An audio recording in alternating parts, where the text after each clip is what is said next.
So we're talking about how we select the juries.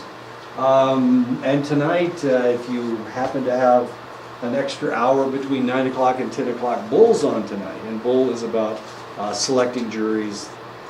It's a television show written by Dr. Phil McGraw, the infamous Dr. Phil.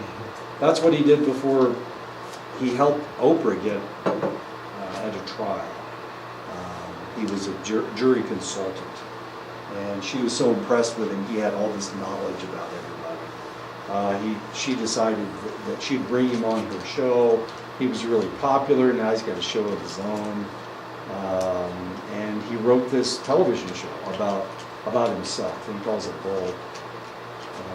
The guy's name is Bull, I guess. Anyway, it's about jury consultants, so it's really kind of interesting. Or not, you can not watch it if you like. How do courts go about forming the veneer in order to make the jury representative? For many years, voter registration was used. We talked about this last time. They used to use voter registration lists, but that didn't include everybody. What it primarily gave you was white Anglo-Saxon Protestant males, not the females, because back in the 50s and 60s, women didn't vote as much as they do today.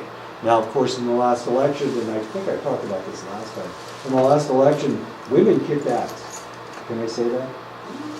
They really did. Now, we had more women voting than we've ever had before. And I don't know why women don't think that they can, that they have the same right to vote as men do. Of course, women didn't get the vote until 1920.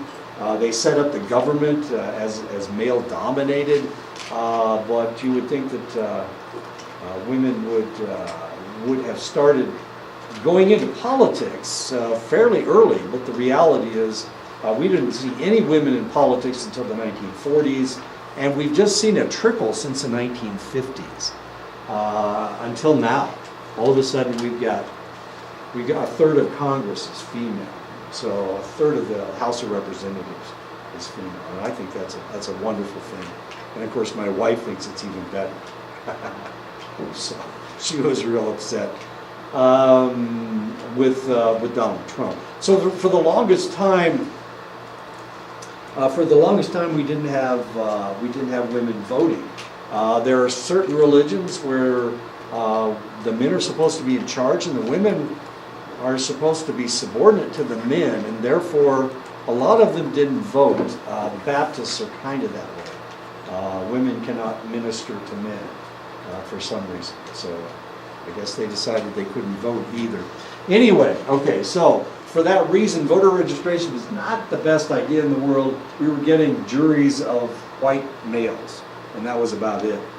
So they decided to change. Now they use driver's licenses, or lists of driver's licenses, and now they're actually asking women if they will be on juries, whereas before, since they were using voter lists and women didn't always vote, they always had one reason or another not to vote, they weren't getting very many women on the juries.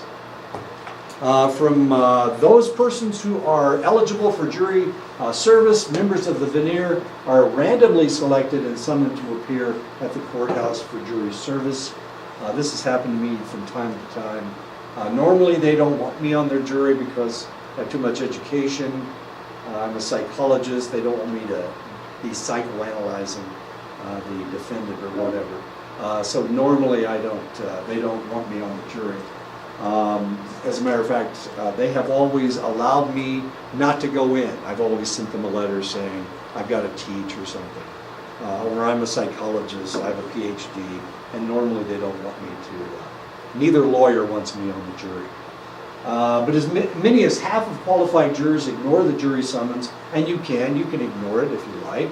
Even though doing so constitutes a violation of law, it does constitute a violation of law in some states, not all states. So sometimes the only people that go to a veneer are the individuals that are interested in the cases or want to have something to do with the case. So it's kind of a prejudiced group because these are the people that are interested. If I did a survey and I put my survey in Scientific American, would that be a good survey? Isn't that a a good breakdown of the individuals in the United States? People that read Scientific American? Yes, no? No? Probably not. So it would be prejudiced. How about, well, they did that study about smell in the National Geographic. Is that a good cross-section of society? People that read National Geographic? Probably not. Or maybe I did a survey in guns and ammo. That's a good cross-section of people in the United States. No? Okay. Probably not. All right. So there are some magazines that are more conservative than others. Some are more liberal than others. There are some liberal magazines out there. The New Republic is relatively liberal. So I could taint my results by only having my survey of one magazine or the other. So a lot of people don't show up. They just don't show up. And of course they can be fined depending on the state that you're in. And that potentially can happen. In an effort to determine if prospective jurors are prejudiced, the judge and or the attorneys question prospective jurors in a procedure called voir dire. And they'll talk about that tonight. If you happen to watch the voir dire, they talk about it all the time on Bull. Fascinating show. It shows you the build-up to a trial and what they have to do in order to go to trial. It's really kind of an interesting television show. Usually, if they're talking about these things, they usually just talk about the trial. They don't talk about selecting jurors and whatnot. But this is a show all about selecting jurors. Because he is a jury consultant. Who asks the questions, what questions are asked, and how they are phrased, how long the questioning goes on, and whether the questions are posed to the individual jurors or to a group are all matters left to the judge's discretion. And of course, they talk about this in Bull as well. Which judge did they get? What kind of a judge are they? So they'll talk about all these things. A limited form of voir dire involves yes or no questions asked by the judge and answered by the group, not individuals. Yes or no questions offer little insight into jurors' beliefs and attitudes. If you watch Bull, it's really kind of interesting. They'll ask some really strange questions that don't seem to have anything to do with the law. If you were walking along the street and you saw $1, would you pick it up and try to find who it belonged to? Those kinds of questions. Well, what are they trying to get? Well, they're trying to get to a select aspect of this individual's personality. This form of questioning requires jurors to identify and report their biases. Many may be unaware of their biases and or hesitant to publicly state them. The social desirability effect may be a factor here. They want to be socially desirable, therefore they don't admit that they have this prejudice. This is what happened in the last election. All the polls said that Hillary Clinton was going to win. Trump supporters wouldn't admit that they were Trump supporters, as strange as that may seem. Somehow, that's the way it worked out. And of course, Trump as president, a lot of it had to do with social desirability effect. People didn't want to admit that they were that kind of person that would vote for Donald Trump. And we saw it in the last election. We saw it in 2016, we saw it in November. We saw the same thing. People wouldn't admit that the Democrats, or the Republicans did a lot better than anybody thought they would. It looked like the Democrats were just it was going to be a blue wave, and then now they're trying to decide whether it was a blue wave or not. It looked like they might take over the Senate. Of course they didn't. As a matter of fact, they lost a seat, I think. Yes, they may lose another seat. All depends on what happens in Mississippi. But they took over the House. They flipped 39 seats, which was quite a bit. But it looked like some polls were saying that they take over the Senate as well. and they may take up to 54, they may flip 54 seats. Well, they didn't flip 54 seats, they flipped 39, including seats here in this state. Your county, your area has a Democratic representative. I'm trying to think who it is. Can't think who it is. Xochitl Torres' small one in southern New Mexico, which was a bit of a surprise since she has such a strongly Hispanic name. Not a Spanish name. She's got an X in her name. That's Spanish doesn't have any X's in it. So you know if it has an X that it's either Mexican or Basque. The Basque are a group of people that live in over by Portugal. Some of them live in France, some of them live in Portugal, and some of them live in Spain. Anyway, the Basques have been trying to separate themselves from Portugal and Spain for a long, long time. And they do have X's in their language. Extended voir dire, in which judge and attorneys ask open-ended questions and question jurors individually, has advantages in uncovering biases, and of course this is what they're looking for. They're trying to determine who is biased and who isn't. If you were the defense attorney, you would want it biased toward your client, and of course if you were a prosecutor, you would want it biased against the defendant. Open-ended questions encourage jurors to talk about their feelings and experiences. Individual questioning can result in disclosures that jurors might not otherwise offer. If you don't ask them, they won't give you the information. But extended voir dire can take a long time, so most courts tend not to favor it.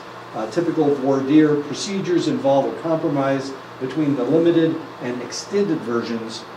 Both the attorneys and the judge pose questions to a group of prospective jurors, and then they ask brief follow-up questions of selected individuals. Challenges for cause and preemptory challenges. There are two mechanisms by which panelists are excluded from serving on a jury. They can challenge them for cause. In any trial, each side can claim that particular jurors should be excluded because they are biased. For example, they may have a relationship with something that has to do with the trial. Each side has an unlimited number of challenges for cause. So if it's a cause and you have 50 jurors, you could eliminate all 50 of them for cause.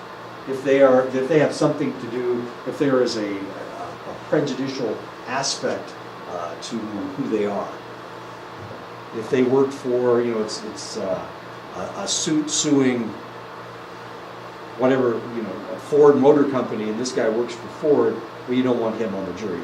You could challenge him for cause, and they would just get rid of him. I mean, you don't want that guy on the jury. Or somebody's second cousin. Here on the reservation it would be a mess because you guys are all, you have 4 clans that you're dealing with. So, if somebody was even a distant relative, they'd probably have to eliminate them for cause, as exciting as all that is. The other is a preemptory challenge. Each side may also exclude a designated number of prospective jurors without a reason stated. And of course, this is what happens on Bull.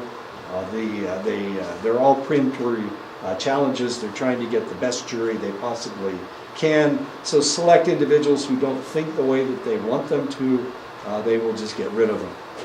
The number of preemptory challenges for each side varies among jurisdictions. The type of case and the seriousness of the charges, of course, that all has to do with how many people they can just throw out for no reason whatsoever. They have to have a reason. There was somebody on the printer this morning, so I know it's last week, but I only saw you guys once last week.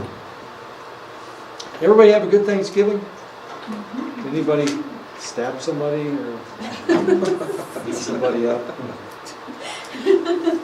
No stabbing? Just the turkey. Just the turkey. That's good. My son's a chef, and so he cooked the turkey. That was kind of good. That was real good. He's a really good chef. He makes the best mashed potatoes. He takes the mashed potatoes and then he runs them through a ricer, and he makes it's like potato paste. Oh, Jesus! And of course, there's like 2 pounds of butter in it or something. Anyway, really good stuff. And he made the best dressing. He didn't stuff it in the turkey. He made it on the stove, and he made it out of vegetable stock, cornbread, and vegetables. He chopped up the vegetables. He chopped it. They were all fresh. Oh, it was so good. I know, it was like candy. It tasted like candy. So you mix this mashed potato paste with the dressing, and you put a little gravy on top. Oh, wow, was that good? So I pretended I was getting my vegetables in my dressing. Anyway, good Thanksgiving. Preemptory challenges have multiple purposes. Preemptory challenges allow attorneys to challenge potential jurors who they believe will be unsympathetic to their client for whatever reason. Preemptory challenges allow those in a lawsuit to play a role in selecting the people who decide the outcome. Thus, they may be more satisfied with the outcome if they get to select the people. I know you did it again. That's okay. I know. We're only going to do this one more time. Oh, she did it again.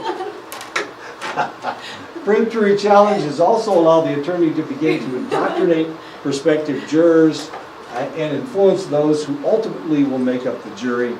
Now we get into it, because you can't just eliminate somebody. You got to be real careful. Preemptory challenges, the exclusion on account of race or gender. You cannot get rid of somebody just because of their race, and you can't get rid of somebody just because of their gender. So you've got to be really careful as to who you strike and why you strike them. The Supreme Court has ruled that preemptory challenges may not be based solely on a juror's race or gender. And this happened in 1986. So before that, especially in the South, if the defendant was black, they'd end up with all white juries. Not only were they all white, they were all male at the same time. They were just automatically eliminating all African Americans from the jury. Well, in 1986, this was going on not only in the South, but also in the border states. Kentucky was a border state during the Civil War, but of course it's still kind of backwards and racist. People from Indiana don't like people from Kentucky, and they don't like us. Anyway, so in Batson versus Kentucky in 1986, they decided that you could not eliminate somebody solely because of their race. So if that was your reason, and you have to give the judge a reason when you make a preemptory challenge. So you can't do that just because they're black or just because they're white. You can't eliminate them from the jury. And that's been around since 1986. When a defense attorney believes that a prosecution's preemptory challenge was motivated by racial factors, he or she initiates a so-called Batson challenge. You can Batson challenge every preemptory challenge they have.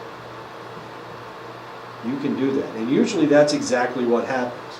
So whether it's a prosecuting attorney or the defense attorney, if they eliminate somebody, usually they have to explain why they eliminated that select individual. The prosecutor typically advances a race-neutral explanation for the challenge. They're never going to admit, well, I don't like him because he's black. They're never going to say that. They're always going to say, well, he's too tall. I don't want any tall people. Well, you can't do that either. You couldn't say. You can't eliminate somebody just because of their height. I don't like him because he's from Jackson, and everybody knows people from Jackson are, I don't know, they're different. Okay. You got to be real careful. The judge then determines whether the explanation is genuine or not. They're going to come up with excuses. Especially in the South, we still saw, even after Batson, we still saw all white juries, all male juries. We still saw this. So this was a problem. This potentially was a problem. It all depended on how the judge felt, of course. In 1994, the Supreme Court extended the logic of Batson to peremptory challenges based on gender, and that was JEB versus Alabama X related to TB in 1994. Don't ask me about all of that other stuff. Anyway, it was a case. Alabama was was prosecuting somebody, and they tried to eliminate all the females on the jury, and the Supreme Court said, nope, can't do that either. So you can't eliminate people just because of their gender, and you can't eliminate people just because of their race. Trial lawyers often apply their implicit personality theories to jury selection. They think they're psychologists. Some of them maybe know what they're talking about, others potentially not. When I was in college, when I was an undergraduate, most of the people at my school, it was a pre-med school, it was a pre-med and a pre-law school. It was really kind of interesting. The pre-med people, of course, were biology majors or chemistry majors, and the pre-law people were mostly psychology majors. So these guys who were psychologists became lawyers, as interesting as that is. So maybe they do understand theories of personality. The implicit personality theory is a person's organized network of preconceptions about how certain attributes are related to one another and to behavior. Have you ever has anybody ever interacted with a lawyer? Are they kind of egotistical jerks? So you can imagine what their personality theories are, or how they feel about other individuals. Okay, these guys are not going to be very good. They're not going to be very good lawyers because their personality theories sees everybody else as inferior to them. I love that. When you start talking to somebody, it's obvious that they think that you're inferior to them. Thank you very much. Okay. And of course, there are tons of personality theories out there, and some of them may be wrong, and some of them are potentially partially right. The reality is personalities are changing on a daily basis. A new article came out in Red Book or something, in Cosmopolitan. So all of a sudden, personalities are different than they were yesterday. Really? Sure. Because people start reading different things into their personality. So they start acting in a select way. You want to be more attractive to your spouse than you do this, okay? So all of a sudden their personality changes because they think that they're losing their spouse or whatever. Of course, men don't read that stuff. Sure we do. We read them in Men's Health. If you read Men's Health. My son reads Men's Health. Actually, I buy it for him, okay? I used to read it, but there was never anything in there that I wanted to read. Evidently, there's a new movie out with Dolph Lundgren. Well, Dolph Lundgren was in the fourth? I don't know, the Rocky movie. He was the bad guy. I'm sorry? Is it 3? Okay. He was the Russian in that movie. He was being trained by the Soviets to be a super fighter or something. And of course, in the end, Rocky, he lifted logs and chopped wood, and he became left-handed and right-handed at the same time. Rocky was originally a left-hander, wasn't he? And he switched to right-handed. Yeah, that was in the first movie. I know, all this stuff is really important. Anyway, Dolph Lundgren is in Creed 2, I guess, Apollo Creed 2, and I think he's the father of the Russian boxer or something. I know, it's really kind of strange. I didn't really read it, but I read his exercising. Oh, and then I tried to do some. I'm so sore. I went to the gym and tried to lift like Dolph Lundgren. Big mistake. Turns out he's 10 years younger than us. I know, there you go. Another common strategy is based on the assumption that jurors who are demographically or socially similar to a litigant will be predisposed to favor a litigant, the similarity leniency hypothesis. Now, let's see if that works in here. If somebody else, is anybody from Salem? Is anybody from Chinley? Is anybody from Chinley? Okay. No. Salem? Okay. So what do you think of all the people that you live around? Do you love everybody that lives in Salem?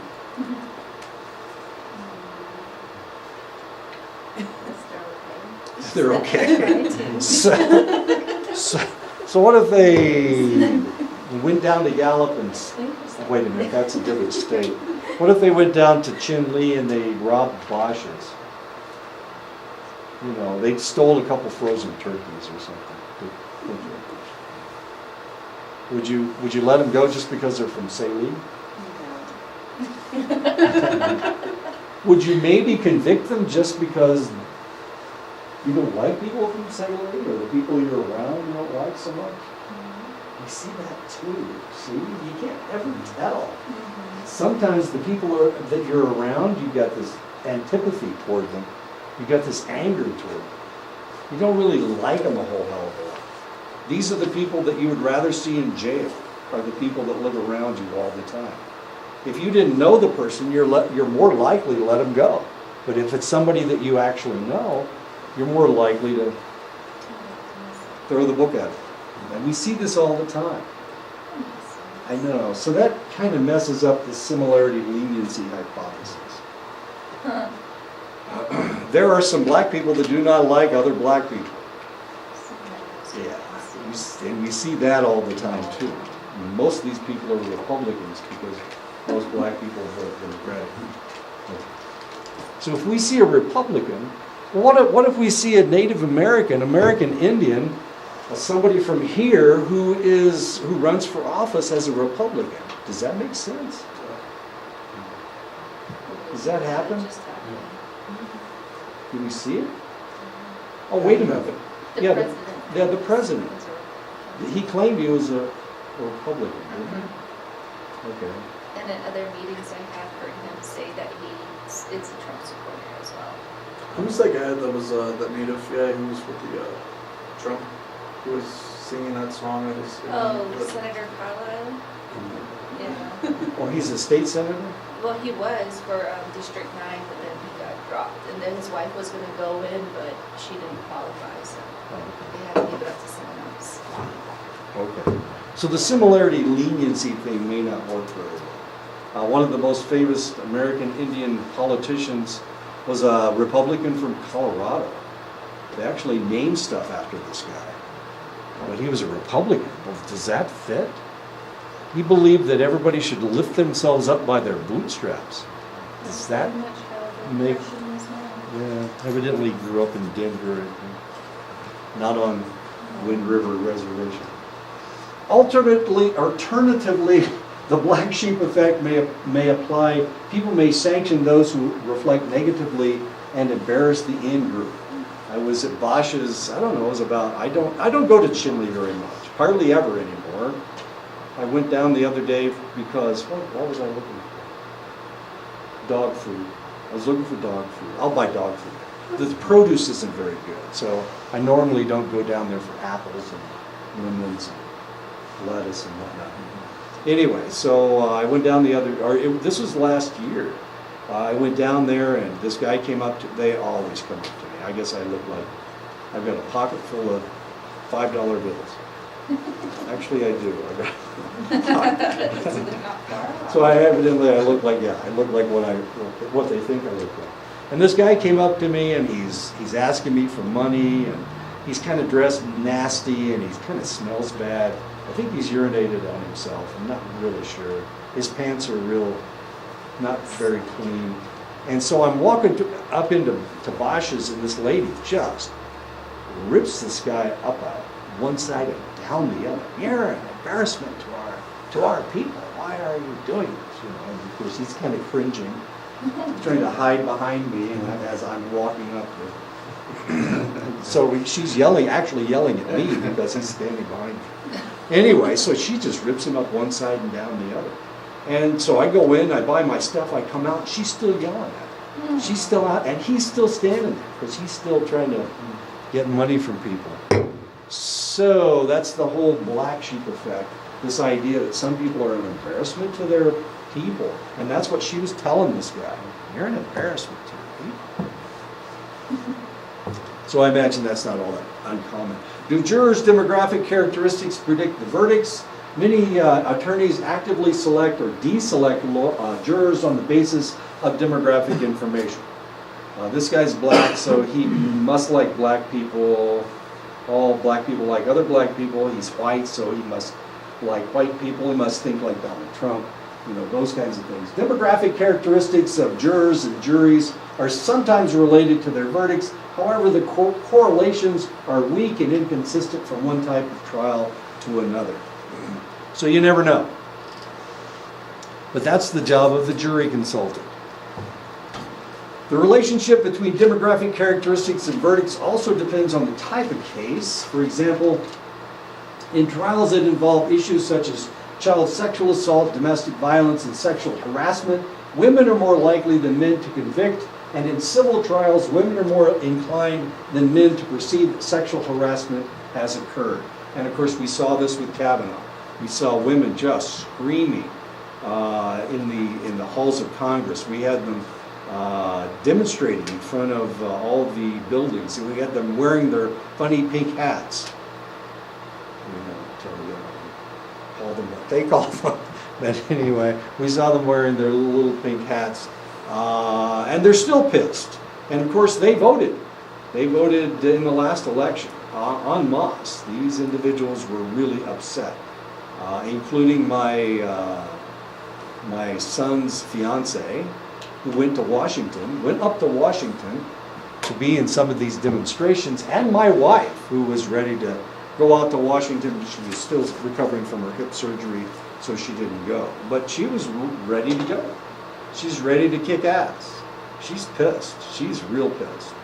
And the reason is because of nobody's ever taken care of this, and nobody seems to care about that. And these are all old white guys, and evidently the old white guys aren't going to do anything, so they're going to elect anybody else. Specifically women if they're running, but people that will do something about these things. What were other issues that we were dealing with in the last election? Gun violence was another one. Worried about Brett Kavanaugh, of course. It's really kind of interesting. He hasn't been out in public since he was nominated to the Supreme Court. The other justices are saying he's fitting in really nicely. Even the liberal judges are saying he's fitting in very nicely. I think he's keeping a low profile because who knows what's going to happen next to Mr. Kavanaugh. He had death threats. The people that opposed him had death threats. Blasey Ford had death threats. She's afraid to go back to her house because of the death threats. Anyway, so a lot of pissed off people. And that's okay. Jurors' personality and attitudinal characteristics are predictors of verdicts. Research suggests that enduring aspects of one's personality, whether they're authoritarian, whether they have a need for cognition, whether they're extroverted or introverted. Has anybody ever taken the Myers-Briggs? No? They don't give you guys the Myers-Briggs? They do it in grade school up in Montana. I was going to say the first time you taught here, I looked it up and I did take it. You had taken the Yeah. Myers-Briggs? Okay. Anyway, Myers-Briggs is a personality profile test. I'm sorry, did I say profile? I meant personality inventory test. Yeah. I know. The strange part was that it wasn't put together by a psychologist. It was put together by a mystery writer and her mother. I know. Nice. as bizarre as that seems, but it's the most widely used personality inventory in the United States. The federal government uses it. The CIA uses the Myers-Briggs, as weird as that sounds. And it was put together by a lady that her books weren't selling. This is in the 40s. So she decided to put together the Myers-Briggs. She was Myers, her mother was Briggs. And people have latched onto this. And of course, you can take the Myers-Briggs. The problem is you can take the Myers-Briggs, and today you're one thing, and tomorrow you'll be something totally different. Most people, especially on introversion and extroversion, they're right there on the cusp. They're 1 or 2 points from being either or. So one day you'll be extroverted, next day you'll be introverted. I think a lot of the tests on Facebook, on social media, kind of follow the Myers-Briggs role, like Exactly. the guidelines and rules to that, because one day you'll take a quiz, an exam for this or that, and you'll be this, and the next day you could do this, or you could just change one answer different on that test, and they'll come up with a different solution or result. Just depending on how you're feeling at that moment, given time, Exactly. based off of that. But they're What- quite fun. When I was in school, I had to take the IQ test every year. And the reason we did is because we had so many really smart kids in my class, and that didn't make any sense. So we all took this, we kept taking IQ tests. Well, my IQ was never the same. I mean, it was just bounced all over the place. I'm either not real bright or real bright. So the one that, if anybody asks me, I always tell them the highest number. I don't tell them. I didn't average them out. I didn't take the one in the middle. No, I always tell them it's the highest one. So does my sister. My sister, she's telling everybody she's got an IQ of 135. Yeah, right. She won't even read that. She can't write. She can't spell. Oh, she's terrible. Anyway, she's got an IQ of 135. But what does IQ mean? Intelligence quotient. I'm sorry? Intelligence quotient. Right, but what does it tell? What does it tell me? If I knew what your IQ was, what would it tell me? Does this have anything to do with success? No. Not necessarily. It has to do with potential. I've got so many relatives who have the potential to be really, really smart. And of course, none of them made it past the 8th grade. They all live on welfare. You know, it just means potential. And they're waiting for the federal government to come and ask them, because they have such a high IQ, what they're about something. That's never going to happen. They don't go to college. They didn't even graduate from high school because they couldn't get along with the teachers. They were smarter than the teachers. I have brothers that have IQs that are 20, 30 points higher than mine. And none of them have ever done anything with their lives. I mean, so it has to do with potential. I just live beyond my potential. Attitudes may influence courtroom decisions, though usually only in a modest degree. So if somebody's extroverted, and of course this is one of the things that happens on Bull. It's really kind of an interesting television show. Phil McGraw's an arrogant person. He's pretty arrogant. So his character on the show is pretty bad as well. Attorneys may overvalue the importance of demographic variables and undervalue the importance of personality variables when making preemptory challenges. Social scientists are skeptical of how much lawyers can accomplish in voir dire. And there you go. We have the Joker. Who is this? That's Captain Jack Sparrow, of course. That's my baby daddy. Is that right? Well, congratulations. Ooh. Consultants use empirically based procedures, including focus groups, shadow juries, and surveys of the community to identify desirable and undesirable jurors. This collection of techniques is known as scientific jury selection, and of course that is the whole idea. This is actually, so we saw the Joker, we saw Johnny Depp.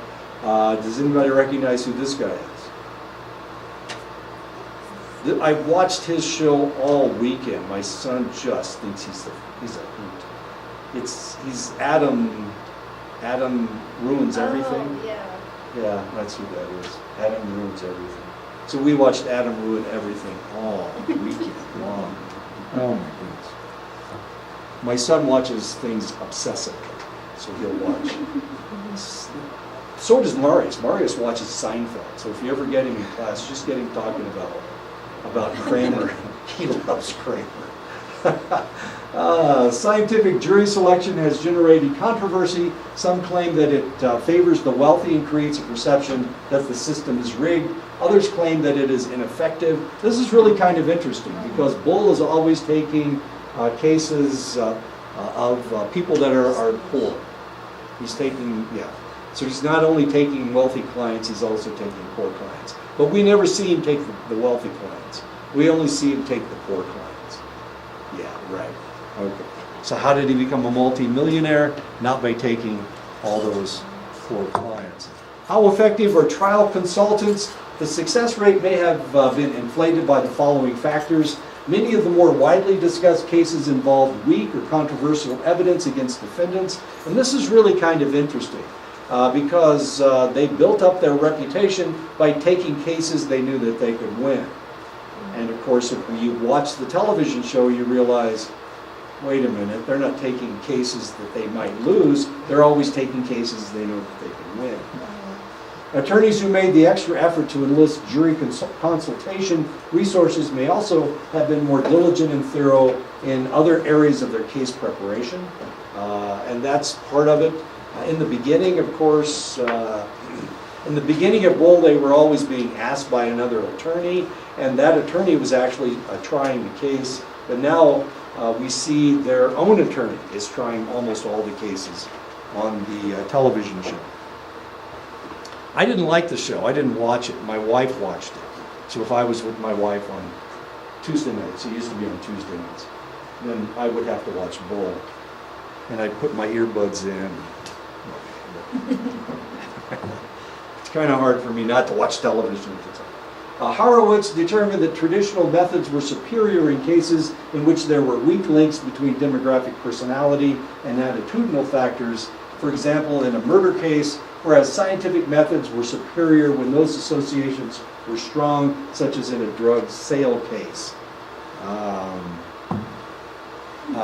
Then I started teaching this class, and then I realized that Bull was all about this stuff.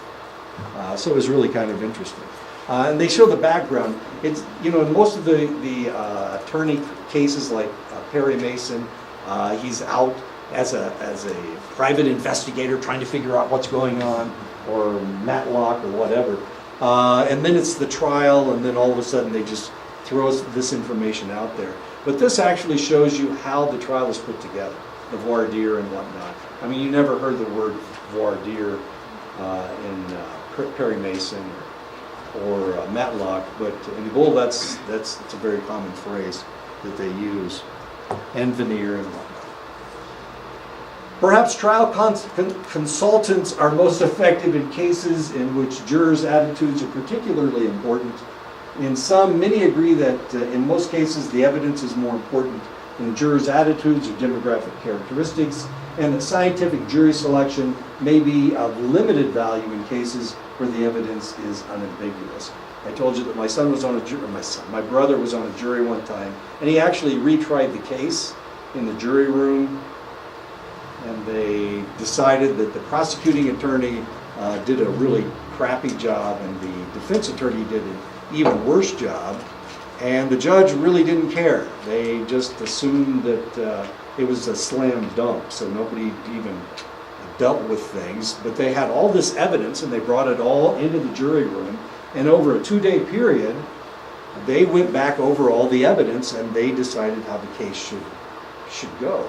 So in essence, my brother, who was a jury foreman, acted as the judge, and the rest of the people on the jury acted as the defense attorney and the prosecuting attorney.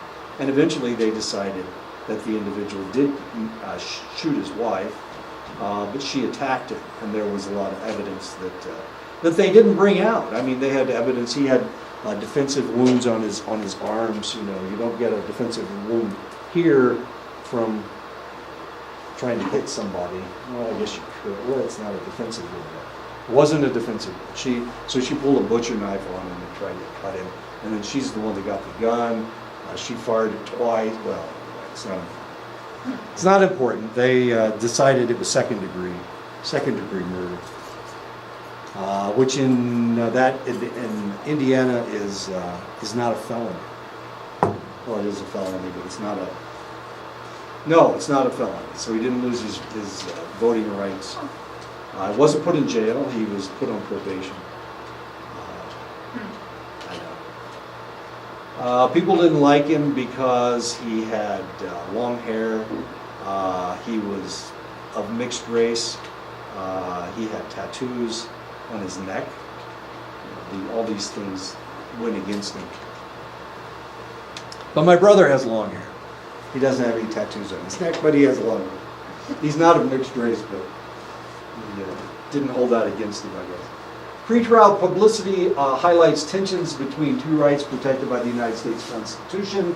Freedom of the press is guaranteed by the First Amendment, and the right to a speedy and public trial before an impartial jury as guaranteed by the Sixth Amendment. These two rights clash when the press publishes information that threatens a defendant's right to a trial by impartial jurors. This is kind of tough. So how in the world are they ever going to select a jury for the lady who allowed her 10-year-old, put her 10-year-old daughter on the internet trying to find somebody who would rape her? Not murder her, but rape her. Then she found a boyfriend, and the boyfriend said, "I'll do it." So he did, along with his aunt. His aunt. And they raped and murdered the little girl. Then they started dismembering her and tried to set her on fire. You know, how in the world are they ever going to find a jury for that case?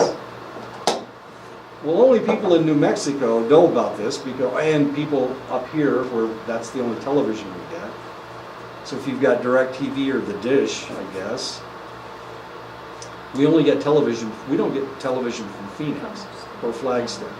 We only get television from Albuquerque. So if you get television from that direction, then you know about the case. But how many people? Well, of course, people in New Mexico know about the case. So how are you going to find a jury that doesn't have any clue about this stuff? Where are you going to find a jury that's not tainted by all this information?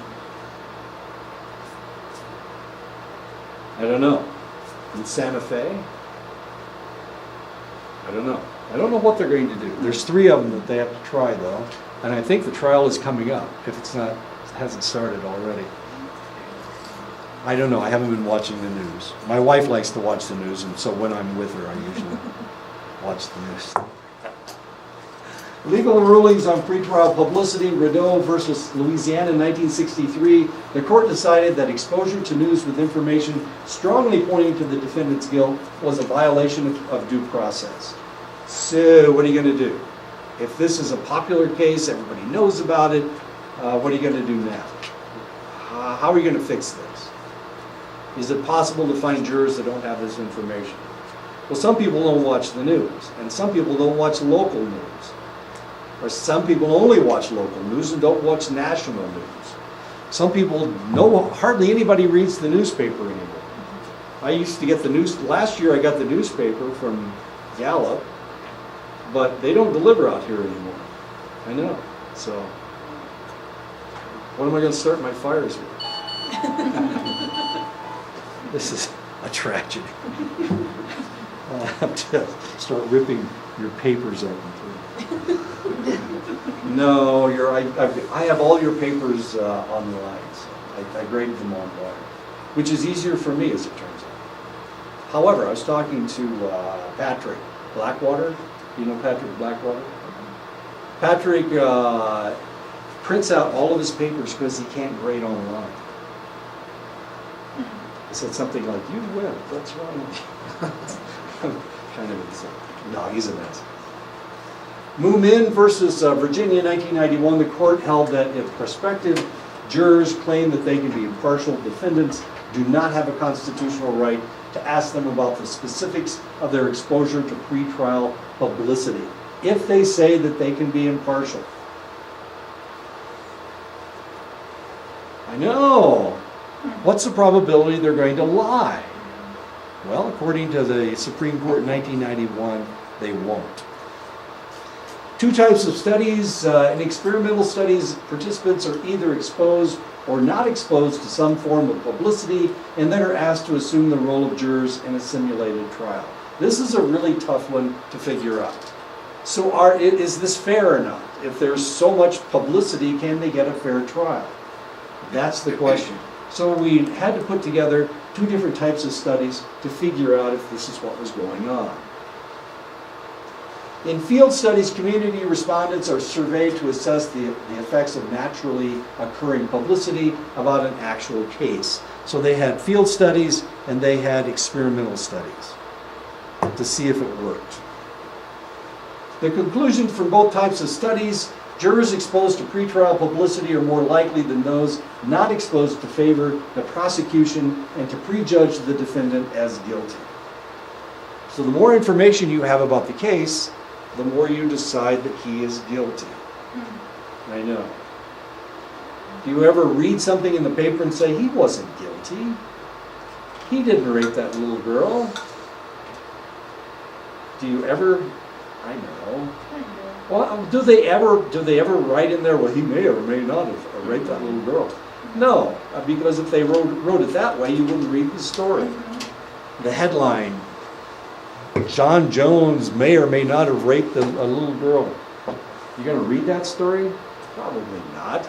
But if you read John Jones rapes a little girl in Lukachupe, Kai, wherever that is, down the road. Just call it LA.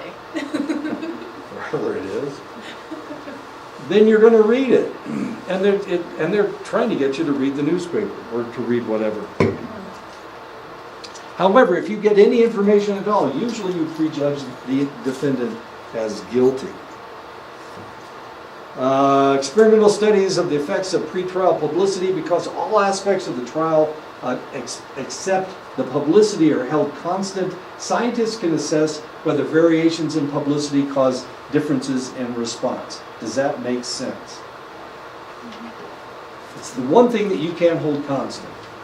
Therefore, we as scientists can figure out whether that's true or not. Because it's the one thing we can't hold constant. Everything else we can hold constant. Does that make sense? Does it? We did something similar this past summer. Oh, okay. With the media. Okay. Just like news stories about like a mass shooting. And what we did was we just tried to tailor different news stories to highlight the different proposed mechanisms that people, that can heighten or activate aggression in people. Okay. So different news stories of that same story, like shooter focus or victim focus. Right. So it's kind of similar to that. So the problem is if I have a liberal newspaper that says one thing, and a conservative newspaper says the very opposite. Yeah. Okay. That's one of our limitations. That's also, it's like, where do people get most of their news these days? Like you said earlier, like a lot of people don't really read newspapers anymore. So Right. and then there's also the influx of like social media as well. So, Exactly. Yeah, there's just so much that we can't control or So- we can account for. What happened over the weekend? Florida. My God, every night on the news, my son watches this stuff because he teaches in a high school there. He watches this stuff.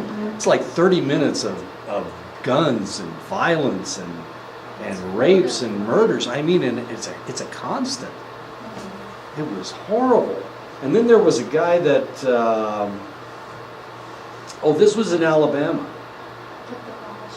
Yeah, the mall shooting. Yeah, somebody shot two people. It was a disturbance. It was an argument between two guys, and one of them went back to his car, came back and shot the guy, killed him, and then everybody in the mall started running, and they saw a guy with a gun, and the police shot and killed him. And it turns out that he wasn't the shooter. He was responding to the shooting. He was going to see if he could do something. And I've always wondered, well, this is going to happen sooner or later. You know, we can't tell the difference between good guys and bad guys because, you know, good guys don't wear white hats and bad guys don't wear black hats. You know, is the bad guy the guy with the gun, or is the good guy the guy with the gun? We saw that in Chicago. The security guard. Security guard disarms a guy. The police come in. They see the black guy on top of the white guy. And they shot the black guy, despite the fact it said security on his vest.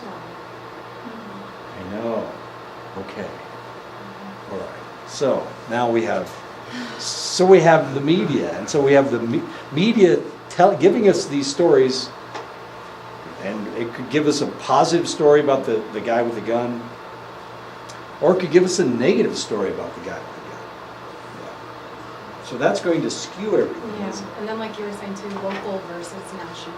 Right. There's a difference there. So we have one news group that is relatively conservative, and they give us one spiel, and then we have the other side, the liberal group, is giving us another side of the story.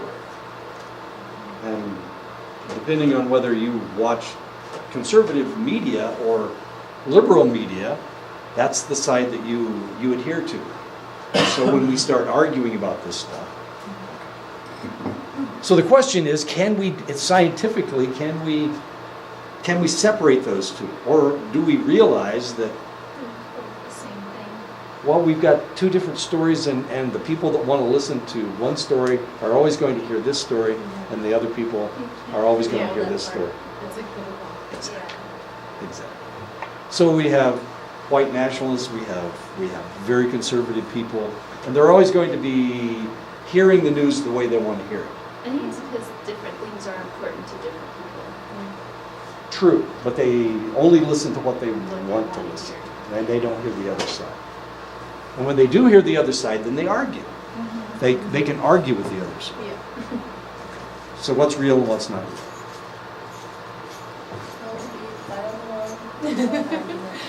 It all becomes subjective, Yeah. basically. And I can tell you that I'm not listening to the conservative side, so the only story that I'm giving you is what I see in the news. And I only read CNN. I don't read Fox. Fox makes me angry. I try to read it all. I try to listen to it all. I did that during the summer, but my blood pressure got so high. Hannity. That's actually my outlet. Like Oh. I thrive on that drama. My you know blood how pressure. like most women like local drama. I like national drama. I like talking about that instead. That's usually my gossip. I lose a lot of friends over that. They'd rather talk about Sue down the street and Harry across town, and I'm over here talking about like other things. Kavanaugh. Well, how many of you knew that in North Dakota they were trying to keep the Indians from voting? Yes. Well, I told you. Did you hear it from some other source? Well, yes, of course. Okay. Well, I work in the media department, so Okay. we hear it all the time. Ah, okay. So you're getting the story. From other news feeds, yeah, from the Colorado station, they have that live talk. Sometimes they have that TED Talk hour late at night. so- Okay. You get an NPR feed? Yeah, NPR is relatively liberal. liberal, yeah. As a matter of fact, conservatives in Congress are trying to unfund NPR and PBS. It's too liberal. These PBS. I was raised on PBS.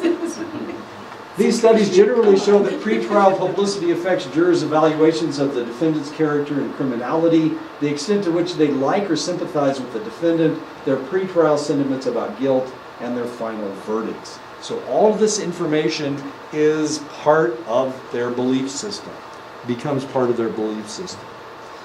Why do these effects occur? Pretrial publicity may bias jurors' interpretations of the evidence to which they are exposed at trial.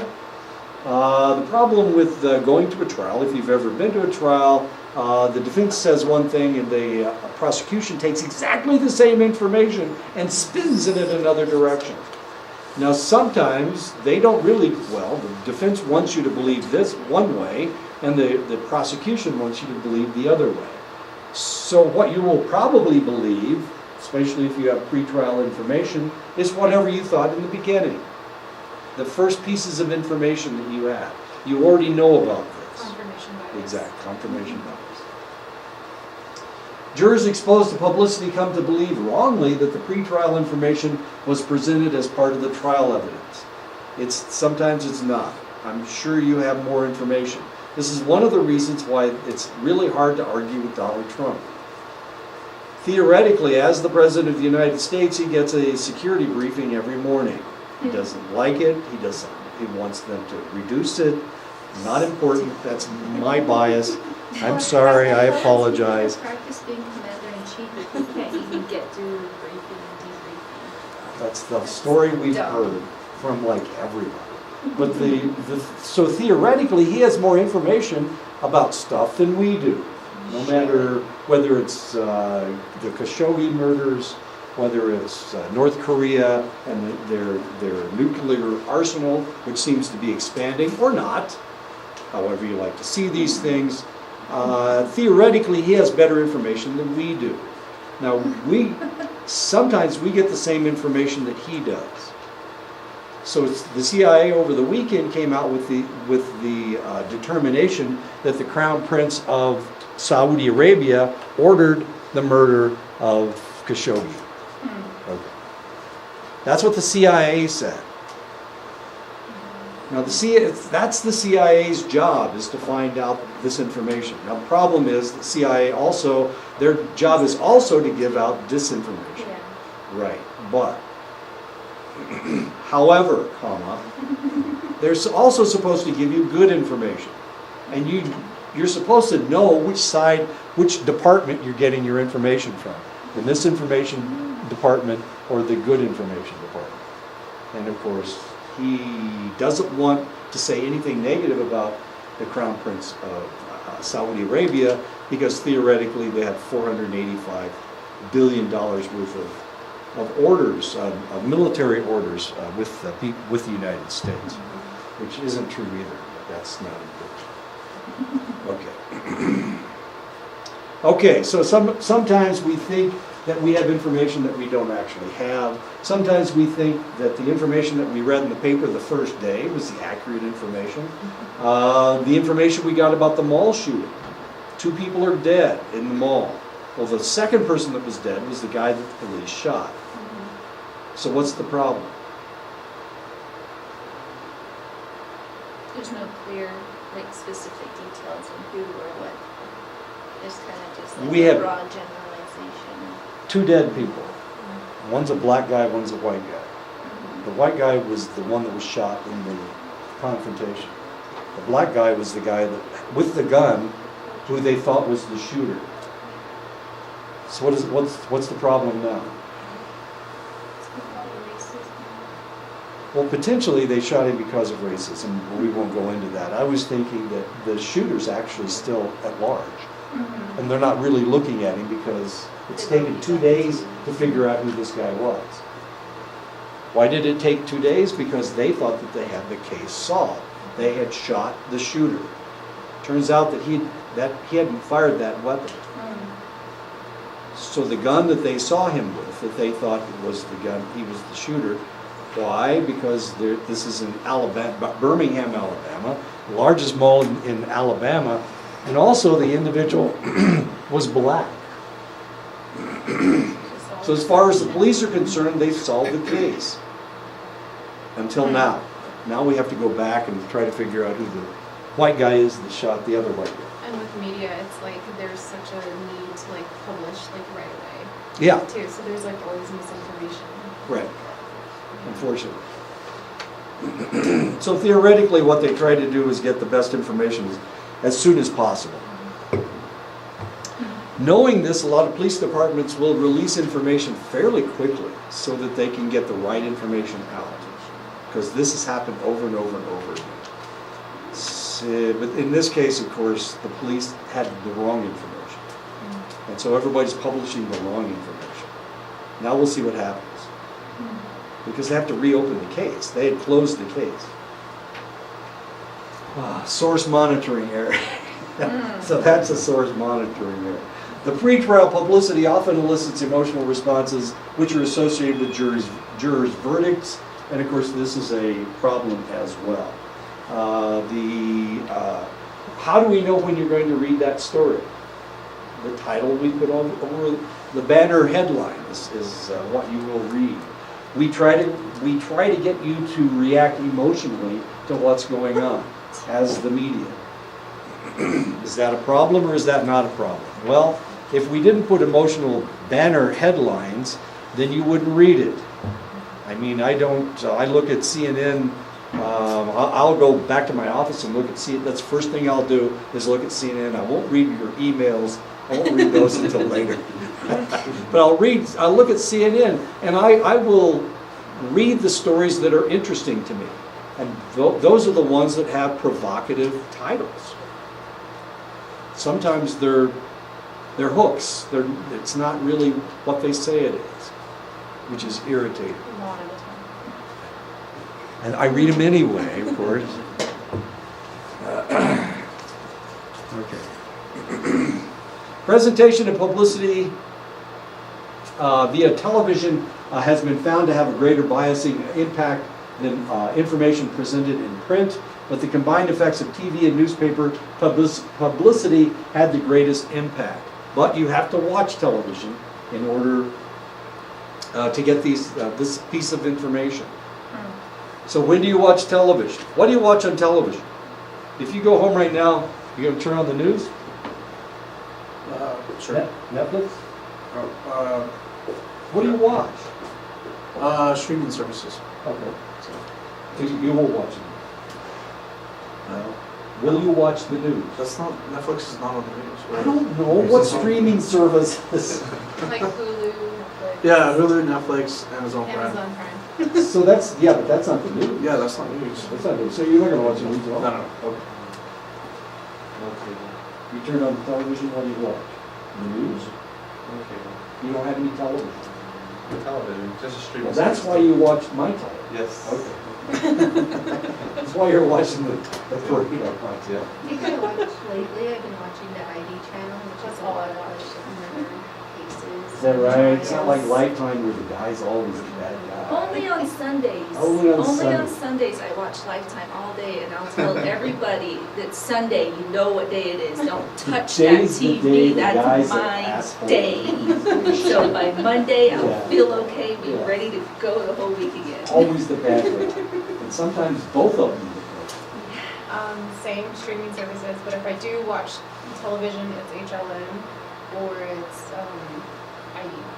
HLNs. Like the news. Headline News Network. Oh, headline news, okay. Is that liberal, is conservative? It's Pretty liberal. Pretty liberal. Compared to Fox.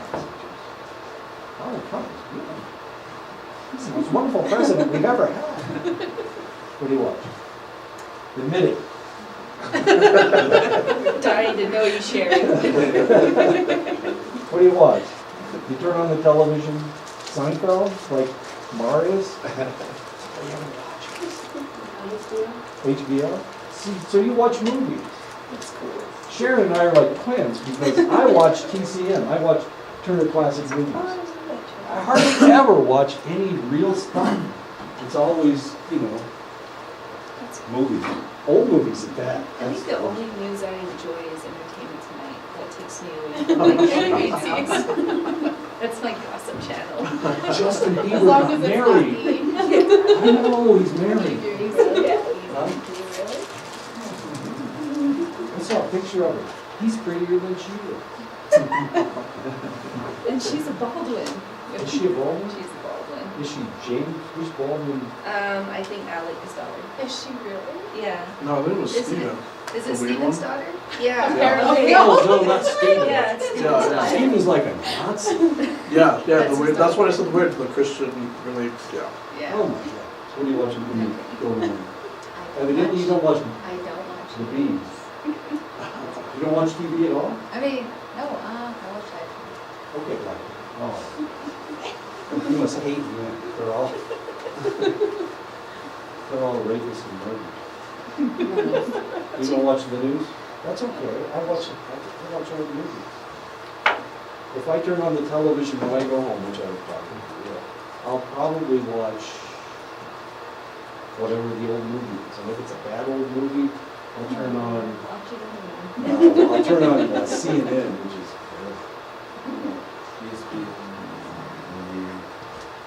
watch sports. See, that's really sad.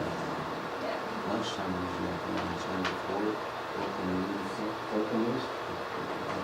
It's Albuquerque news? Yeah. So it ain't local at all. It's Albuquerque news, okay. All right.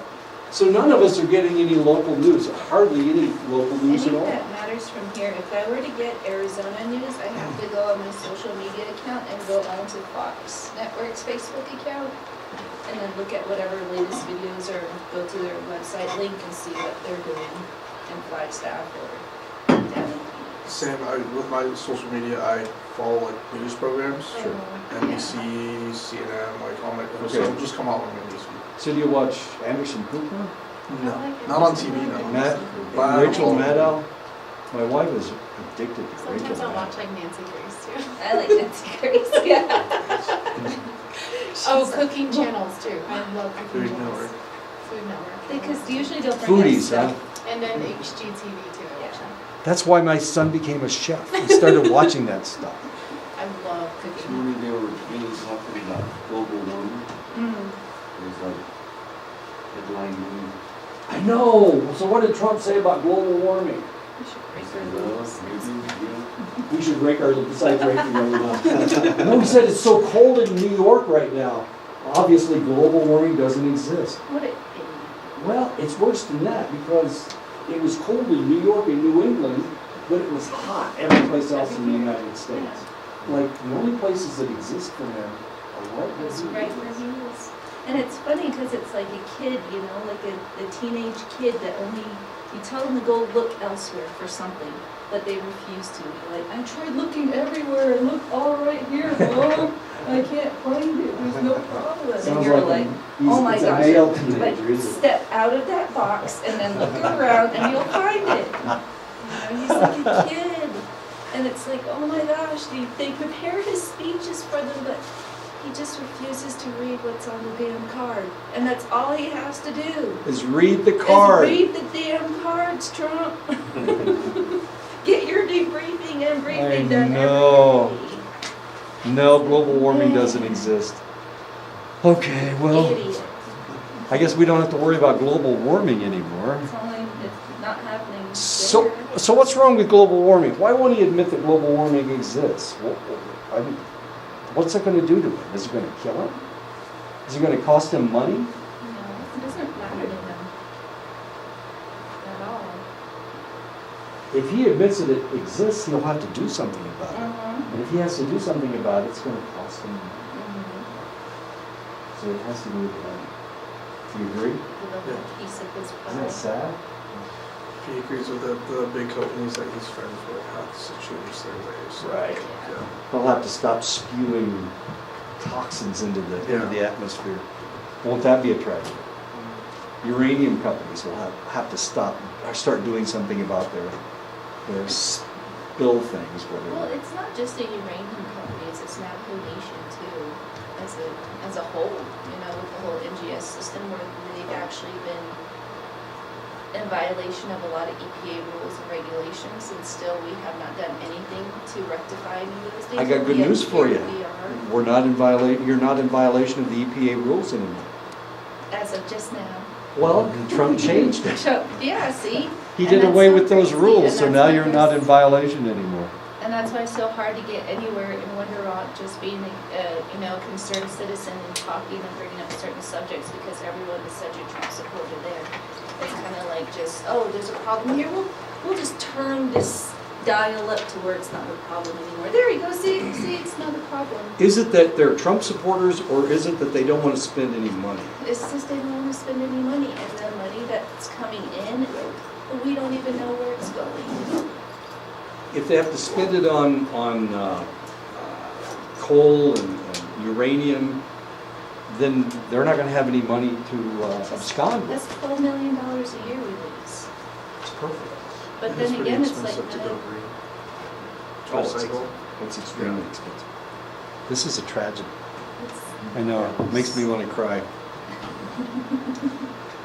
Specific pretrial publicity, case-specific information made available prior to trial can affect the sentiments of jurors in that trial. What a shock and surprise. Jurors can also be influenced by generic prejudice arising from media coverage of issues not specifically related to a particular case, but thematically relevant to the issues at hand. A good example is immigrants. Trump talking about immigrants, he tried to make it the one issue that everybody cared about, the invaders, the caravan. Caravan makes it sound like they're being carried here by microbuses or something. VW microbuses, caravans, they used to call them caravans? No? Okay. Oh, no, it's a Dodge Caravan, that's right. You have a caravan at home? No? Okay. Things that people tend to be prejudiced against, deviant sexual behavior, homosexuality is huge. So if somebody is gay or somebody has an odd proclivity, I don't know, I can't think of any deviant sexual behavior that I could come up with off the top of my head. But if they have these oddities, these sexual proclivities, then potentially, of course, the jury will be prejudiced against them because they're different, or because they're not socially acceptable, or they're not acceptable to them. There's no law against homosexuality. As a matter of fact, there are laws that protect people who are gay, whereas there used to not be, but of course there are today. But there are still people out there that find, I mean, if you read the Bible and you follow a select idea, then homosexuality is an abomination. Abomination. It's the only time you ever hear the word abomination. Nobody else ever uses it unless they're talking about homosexuality. I know, as confusing as all that is. So there may be an individual on the jury who finds this proclivity as an abomination. They don't have genital sex. They have some other type of sex. The only sexual position you're supposed to have is the missionary position. Be in the missionary position. Genital sex. Anything else is abnormal. They do these things. They walk around without clothes on from time to time. These are odd, deviant sexual behaviors.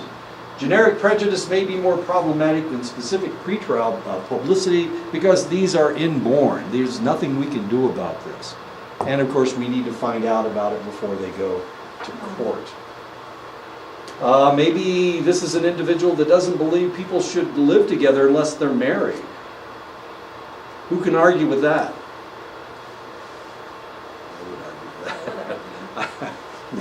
I've always lived with my soon-to-be spouse before I got married.